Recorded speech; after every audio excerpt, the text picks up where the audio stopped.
Hello दोस्तों, welcome back to my YouTube channel.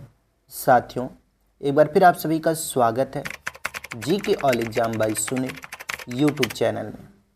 साथियों, आज इस वीडियो में हम कवर करेंगे भारतीय रेलवे परीक्षा 2025 प्रश्न पत्रिका 18 सामान्य ज्ञान से रिलेटेड टॉप 30 क्वेश्चन आंसर, जो आपके आने वाले एग्ज़ाम के लिए वेरी इंपॉर्टेंट होने वाला है। तो साथियों, यदि आप आरआरबी, ग्रुप डी, एनटीपीसी या अन्य किसी भी वनडे एग्ज़ाम की तैयारी कर रहे हों, जो 1-2 महीने में जिसका एग्ज़ाम होने वाला हो, उसे देखते हुए हमने इस वीडियो को कवर किया है। तो वीडियो को पूरा देखिएगा। वीडियो के लास्ट में जो टेस्ट लिए हैं उस टेस्ट को ज़रूर दीजिएगा। तो चलिए बिना लेट के शुरू करते हैं। उससे पहले साथियों, ये प्रश्न पत्रिका 18 है और प्रश्न पत्रिका 1 से 17 तक हमने कवर कर चुका है। अगर अभी तक आप वीडियो को नहीं देखे हैं तो नीचे डिस्क्रिप्शन में है, पूरे अच्छे से हमने कवर किया है।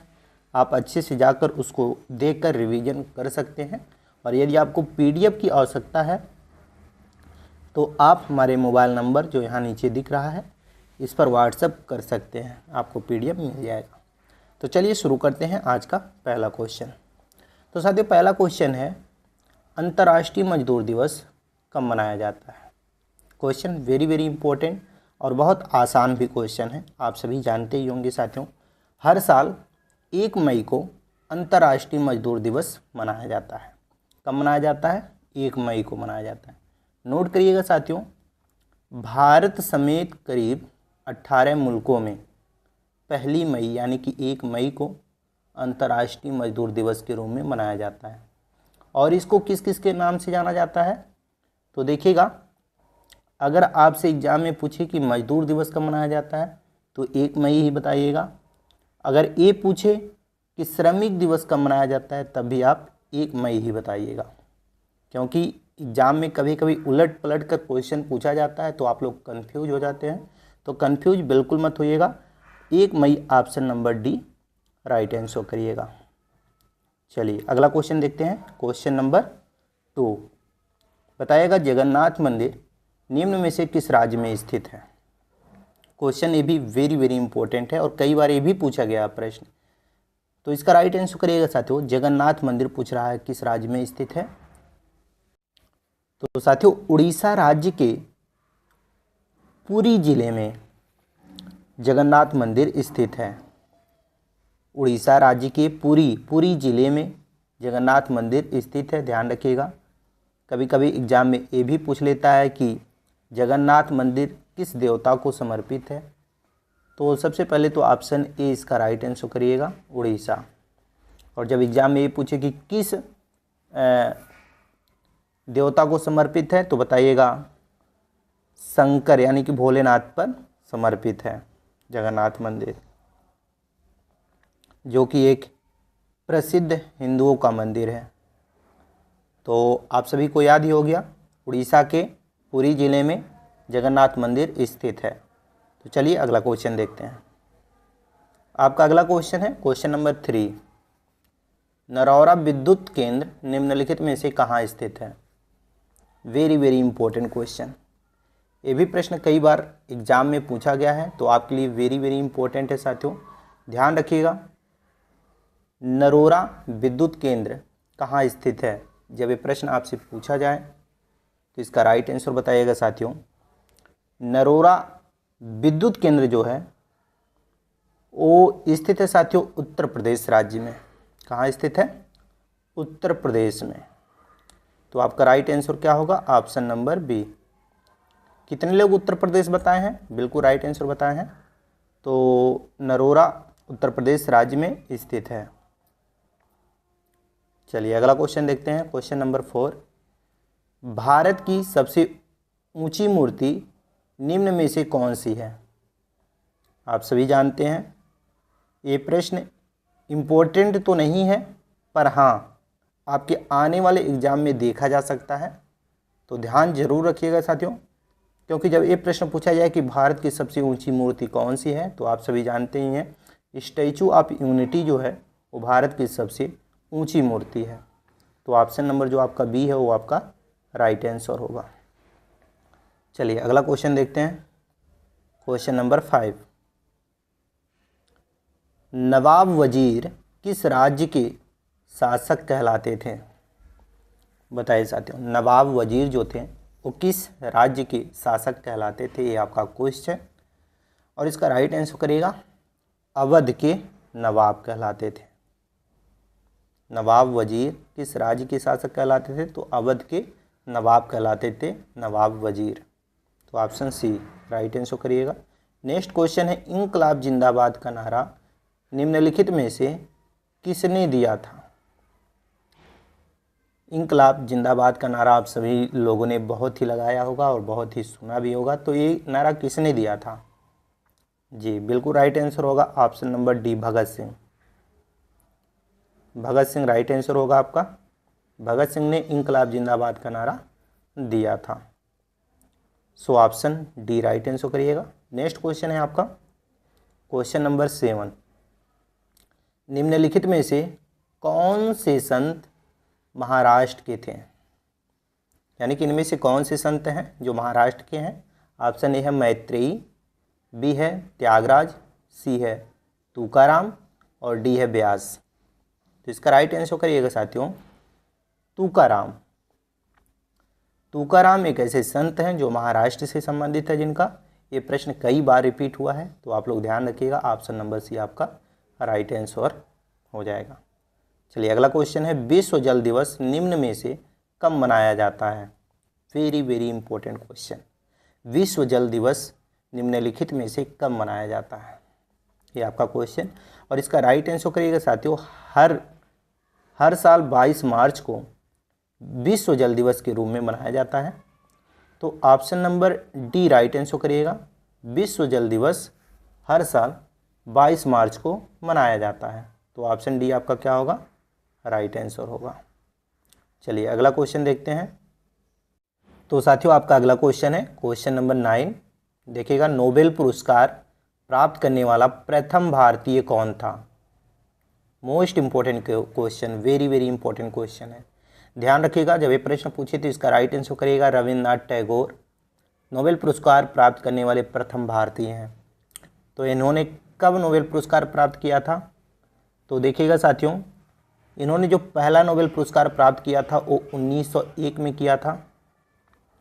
1901 में रविन्द्रनाथ टैगोर जी ने नोबेल पुरस्कार प्राप्त किया था, जो पहले व्यक्ति थे नोबेल पुरस्कार प्राप्त करने वाले, यानी कि पहले भारतीय थे नोबेल पुरस्कार प्राप्त करने वाले।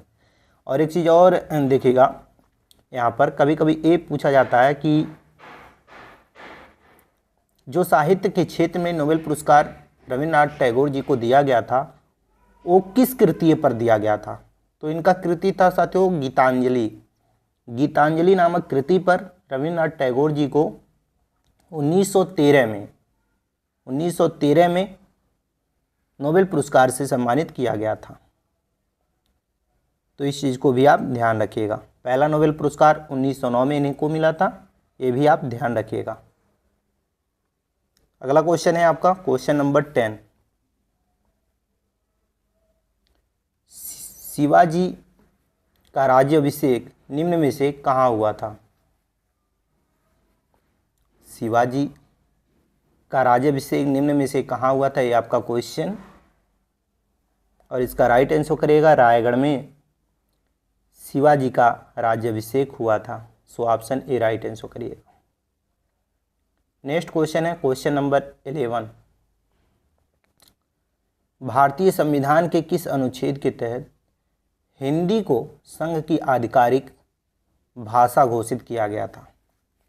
बताइए साथियों, भारतीय संविधान के किस अनुच्छेद के तहत हिंदी को संघ की आधिकारिक भाषा घोषित किया गया था, ये आपका क्वेश्चन। और इसका राइट आंसर करिएगा अनुच्छेद 343 के तहत भारतीय के तहत जो आधिकारिक भाषा घोषित हुआ था वो किया गया था। तो अनुच्छेद 343 जो था उसके द्वारा हिंदी को संघ की आधिकारिक भाषा घोषित किया गया था। So option B right answer करिएगा। नेक्स्ट क्वेश्चन है क्वेश्चन नंबर 12। ब्रिटिश संसद द्वारा ईस्ट इंडिया कंपनी की शक्तियां ब्रिटिश राजतंत्र को किस वर्ष स्थानांतरित की गई थी? तो देखिएगा साथियों, ब्रिटिश संसद द्वारा ईस्ट इंडिया कंपनी की शक्तियां ब्रिटिश राजतंत्र को कब स्थानांतरित की गई थी, एक क्वेश्चन पूछ रहा है। तो इसका राइट आंसर करिएगा 1857 में ब्रिटिश संसद द्वारा ईस्ट इंडिया कंपनी की शक्तियां ब्रिटिश राजतंत्र को स्थानांतरित किया गया था। तो 1857, option number D right answer करिएगा। चलिए अगला क्वेश्चन देखते हैं, क्वेश्चन नंबर 13। वह पुस्तक जिसमें सभी लुप्त प्राय जानवरों और पौधों का रिकॉर्ड रखा जाता है उसे क्या कहा जाता है? देखिएगा साथियों, उस पुस्तक का नाम पूछ रहा है जिसमें जो अब तक लुप्त हो चुके हैं जानवर और पौधे उनका रिकॉर्ड रखा जाता है। तो उस पुस्तक का नाम है red data book. Red data book एक ऐसा पुस्तक है जिसमें लुप्त प्राय जानवरों और पौधों का रिकॉर्ड रखा जाता है। तो ऑप्शन ए राइट आंसर करिएगा। नेक्स्ट क्वेश्चन है आपका, निम्नलिखित में से कौन सा एक ऑपरेटिंग सिस्टम नहीं है?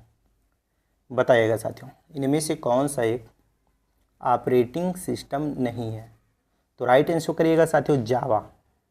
जावा एक ऑपरेटिंग सिस्टम नहीं है, जबकि उबुंटू, एमएस-डॉस और मिंट ये क्या है, ऑपरेटिंग सिस्टम है, लेकिन जावा ऑपरेटिंग सिस्टम नहीं है, ये एक प्रकार का लैंग्वेज है। तो option number C right answer करिएगा जावा। चलिए अगला क्वेश्चन देखते हैं साथियों। अगर अभी तक आप क्लास को लाइक और चैनल को सब्सक्राइब नहीं किए हैं तो प्लीज़ क्लास को लाइक और चैनल को सब्सक्राइब कर लीजिए। और वीडियो हेल्पफुल लग रहा हो तो अपने अन्य साथियों के पास शेयर जरूर कर दीजिए ताकि उन्हें भी हेल्प मिल सके। तो अगला क्वेश्चन है आपका क्वेश्चन नंबर 15। निम्नलिखित में से कौन कभी रिजर्व बैंक ऑफ इंडिया के गवर्नर नहीं थे? बताइए इनमें से कौन थे जो कभी रिजर्व बैंक ऑफ इंडिया के गवर्नर नहीं थे, ये आपका क्वेश्चन। और इसका राइट आंसर करिएगा कस्तूरी रंगन। एक ऐसे व्यक्ति थे जो कभी रिजर्व बैंक ऑफ इंडिया के गवर्नर नहीं थे। बाकी साथियों डॉक्टर सुब्बा राव, डॉक्टर मनमोहन सिंह और बिमल जालान जो थे ये तीनों भारतीय रिजर्व बैंक के गवर्नर रह चुके थे, लेकिन कस्तूरी रंगन जो थे ये कभी रिजर्व बैंक ऑफ इंडिया के गवर्नर नहीं थे। तो ऑप्शन ए राइट आंसर करिएगा। नेक्स्ट क्वेश्चन है, कर्नाटक का मैसूर पैलेस निम्नलिखित में से किस राजवंश का आधिकारिक निवास था? बताइएगा कर्नाटक का मैसूर पैलेस जो था वो निम्नलिखित में से किस राज्य का आधिकारिक निवास था, ये आपका क्वेश्चन। और इसका राइट आंसर करिएगा वाडियार। कर्नाटक का मैसूर पैलेस जो था वो वाडियार राजवंश का आधिकारिक निवास था। So option B right answer करिएगा वाडियार। चलिए नेक्स्ट क्वेश्चन देखते हैं, क्वेश्चन नंबर 17। निम्नलिखित में से कौन सा बैंक वर्ष 1955 में राष्ट्रीयकरण के बाद भारतीय स्टेट बैंक बना था? बताइएगा। तो साथियों सन 1955 में राष्ट्रीयकरण के बाद भारतीय रिजर्व बैंक कौन सा बैंक बना था? जब ये प्रश्न आपसे पूछा जाए तो इसका राइट आंसर बताइएगा इंपीरियल बैंक ऑफ इंडिया नामक बैंक जो था वो 1955 में राष्ट्रीयकरण के बाद भारतीय स्टेट बैंक बना था। तो option number D right answer करेगा इंपीरियल बैंक ऑफ इंडिया। तो आपका right answer option number D. Next question है, बिग इंच पाइपलाइन निम्नलिखित में से किसका परिवहन करती है? तो देखिएगा बिग इंच पाइपलाइन जो है वो किसका परिवहन करती है, ये क्वेश्चन पूछ रहा है। तो राइट आंसर करेगा पेट्रोलियम का परिवहन करती है बिग इंच पाइपलाइन। तो petroleum option number B right answer करिएगा। चलिए अगला क्वेश्चन देखते हैं, क्वेश्चन नंबर 19। कौन सा शासक कुतुबुद्दीन के निकट अलाई मीनार बनवाना चाहता था लेकिन इसका निर्माण कार्य पूर्ण नहीं हो सका? ऐसा कौन शासक था जो कुतुब मीनार के निकट अलाई मीनार भी बनवाना चाहता था लेकिन इसका निर्माण कार्य जो था वो पूर्ण नहीं हुआ? तो इसका राइट आंसर करिएगा साथियों उथा अलाउद्दीन खिलजी। अलाउद्दीन खिलजी जो था साथियों, वो कुतुब मीनार के निकट अलाई मीनार नामक महल बनवाना चाहता था, पर उसका जो निर्माण कार्य था वो पूरा नहीं हो सका। तो ऑप्शन ए राइट आंसर करेगा अलाउद्दीन खिलजी। नेक्स्ट क्वेश्चन है, भारत के धूसर क्रांति का संबंध निम्न में से किससे है? धूसर क्रांति का संबंध निम्न में से किससे है, ये आपका क्वेश्चन। और इसका राइट आंसर करेगा उर्वरक उत्पादन से धूसर क्रांति का संबंध है। तो उर्वरक उत्पादन, option number D right answer करिएगा। चलिए अगला क्वेश्चन देखते हैं, क्वेश्चन नंबर 21।